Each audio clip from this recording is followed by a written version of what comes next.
hope our listeners aren't tired of hearing Happy New Year, because all of the people connected with this program wish to extend their hearty and sincere greetings, with every wish that 1936 will be full of gladness for you. Few companies have been so long identified with the history and growth of America as DuPont.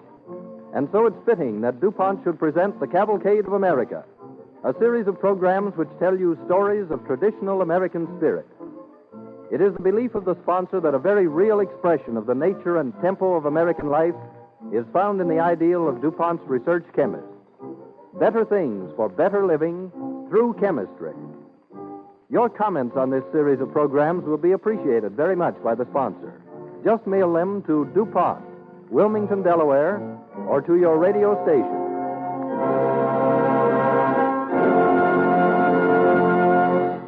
This evening's story concerns the Declaration of Independence. Our Cavalcade Orchestra sets the stage with Victor Herbert's American Fantasy, which makes use of historic American airs.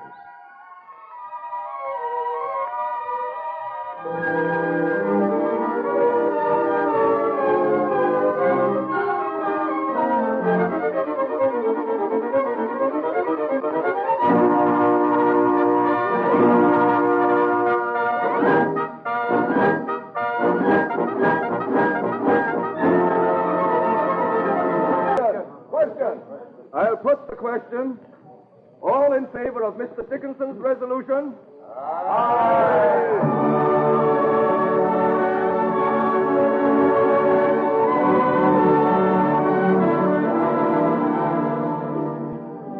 Both sides were eager to postpone the actual vote on the resolution.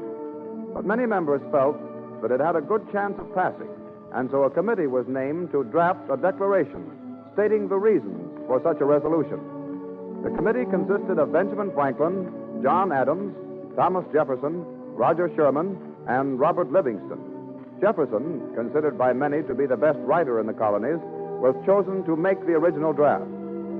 Let us visit the Gratz house on Market Street, Philadelphia, late in June. Gratz is talking with his wife. But Mr. Jefferson hasn't come down to his supper. I think I should call him. No, don't disturb him. Mr. Adams and Dr. Franklin are with him. There are serious matters being discussed upstairs. Well, maybe Dr. Franklin and Mr. Adams would like some supper, too. Must you always be thinking of food? Important plans are being made for the welfare of our country. Tom Jefferson says that some delegates have been instructed to introduce another resolution for independence this session. Oh, you're always talking politics and worrying about the country instead of attending to your business. More members of the Continental Congress to track up my floors, I suppose. You don't appreciate the honor they do us boarding here in our home. Someday this house will be known as a place where history well, you was wouldn't made. call it an honor if you had to sweep up after them. Oh, good evening, Mr. Phillips. Good evening, Mrs. Gratz. It's young Mr. Temple, Father. How are you, Mr. Gratz? Oh, come in, Mr. Phillips. Well, how can I serve you? I was wondering if you could tell me where I could find more books or pamphlets like this Common Sense. Has Mr. Payne written any more? I don't know, Mr. Phillips, but I'll ask Mr. Jefferson. He will know. I'd be very grateful if you would. Mr. Jefferson's busy now. He mustn't be disturbed. How does your father feel about your sudden interest in this kind of literature? Father doesn't know. But I'm convinced his ideas are wrong, Mr. Gratz. Yeah. Our country must come first, before England or any other place. Don't you think so? Yes, Mr. Phillips, I do think so. My parents came from Germany and settled here. They are like your father. They are always talking about the old country, but I am an American. So am I. And our duty lies, I think, with the new country rather than the old. A place where we intend to live and bring up families. We owe it to future generations so that they may have a happy and a better place to live in.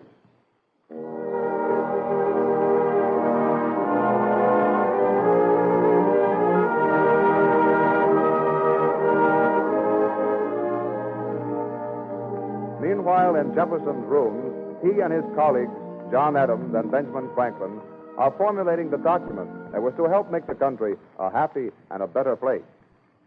Well, Dr. Franklin, now that you've read the draft, what do you think? As a whole, Mr. Jefferson, I am delighted with it.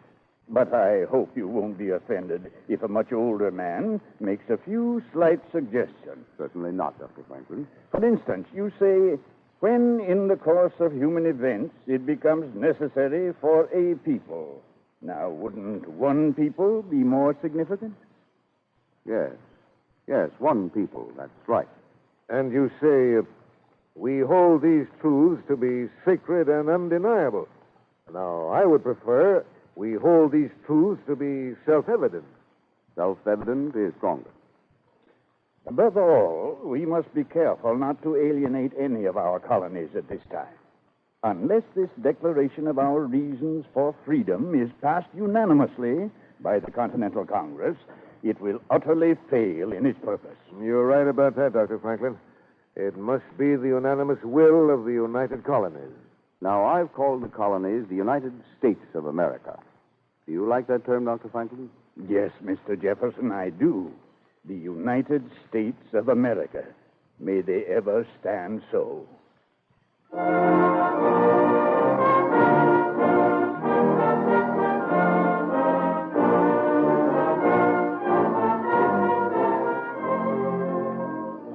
Discussion after discussion caused further postponement of any definite action. On July 1st, 1776, the Committee of the Whole met and advised the passage of the Lee Resolution. The vote was 9 colonies for and 4 against. We find Franklin, Jefferson, and Adams the night of July 1st discussing the situation. 9 votes out of 13. No, it's not enough. If the resolution isn't passed unanimously tomorrow, the rest of the world will never believe our colonies are united. Never believe we are the United States of America. 4 colonies against: Delaware, South Carolina, Pennsylvania, and New York. The Delaware delegation is evenly divided. The New York delegation has no instructions, and none could possibly arrive by tomorrow. The South Carolina delegates feel that their instructions aren't broad enough to allow them to vote affirmatively. Rutledge has called them together tonight. Perhaps his eloquence may persuade them. I'm worried about Delaware. The vote will always remain 1-1. McKean for and Reed against.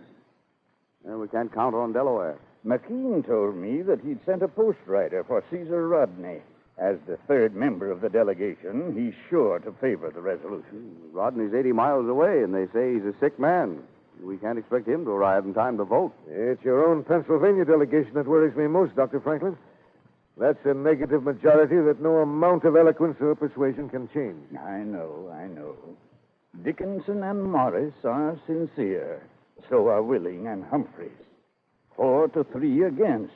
Come in.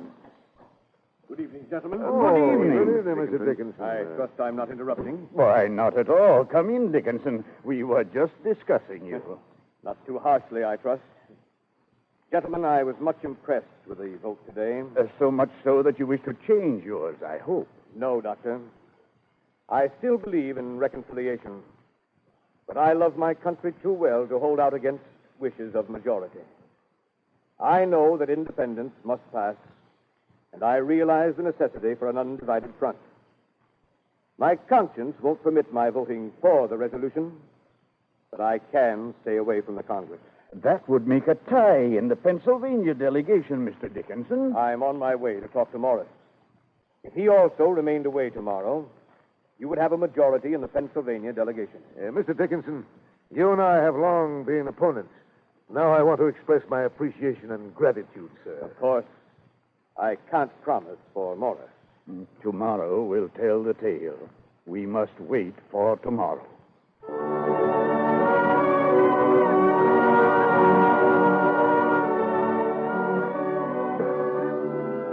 On the morning of July 2nd, the delegates of the Continental Congress assembled to vote on the Lee Resolution.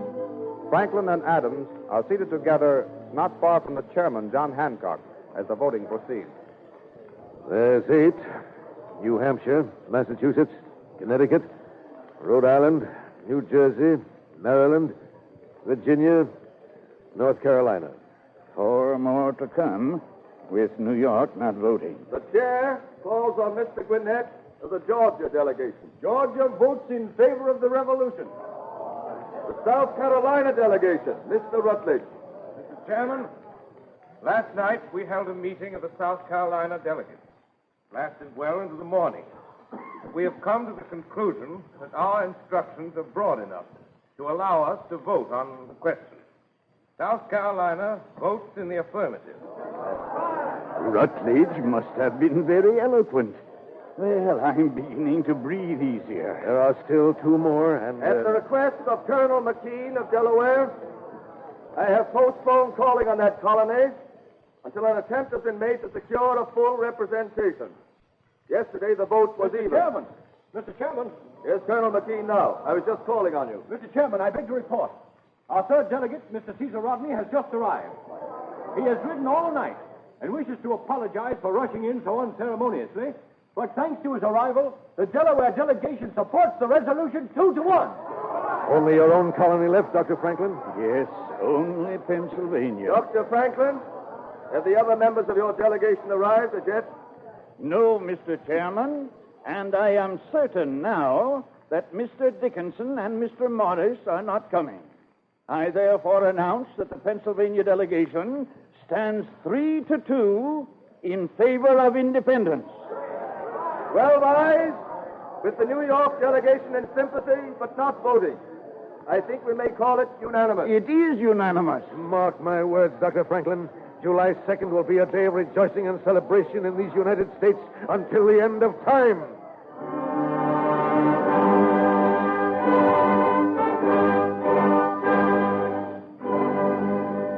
But July 2nd, the day the resolution was passed, is not the day we celebrate.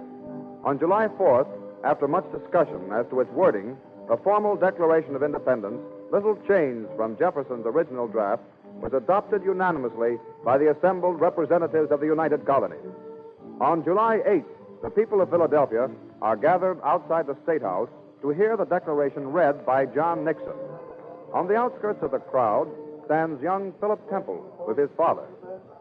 I can't see why you dragged me here, Philip. You've read that document yourself at Mr. Jefferson. You almost know it by heart.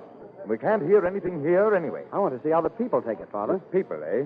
I notice not many of our friends are here. Many of our friends have fled the town, Father. Yeah, that is true, sir. I'm glad you're staying. I'm waiting to see the outcome of all this.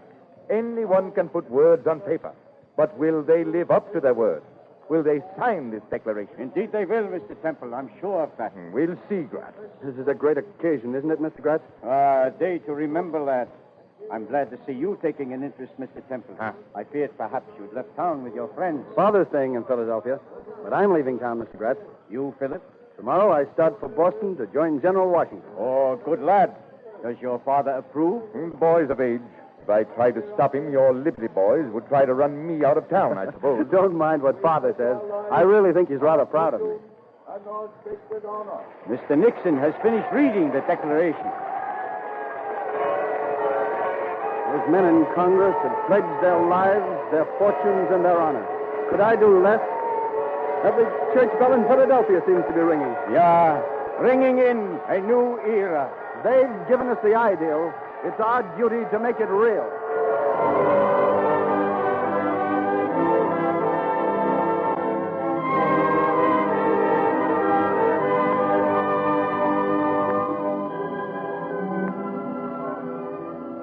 On August 2nd, the delegates assembled.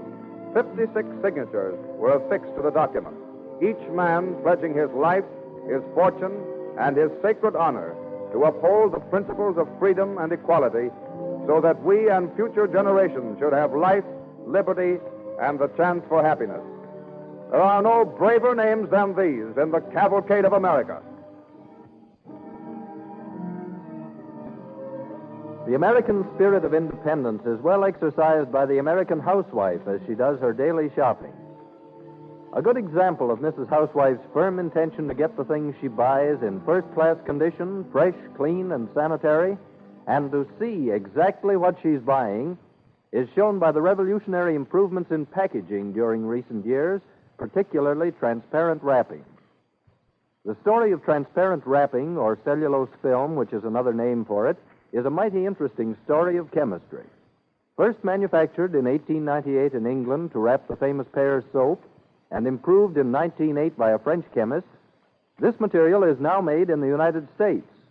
DuPont makes and sells it under the trademark Cellophane. Maybe you have seen, or you will see, the recent spectacular moving picture, A Midsummer Night's Dream. in which 700,000 yards of cellophane were used to create the beautiful illusion of fairyland. Or you may have seen pianos and automobiles wrapped in cellophane. But these are the novel and unusual uses.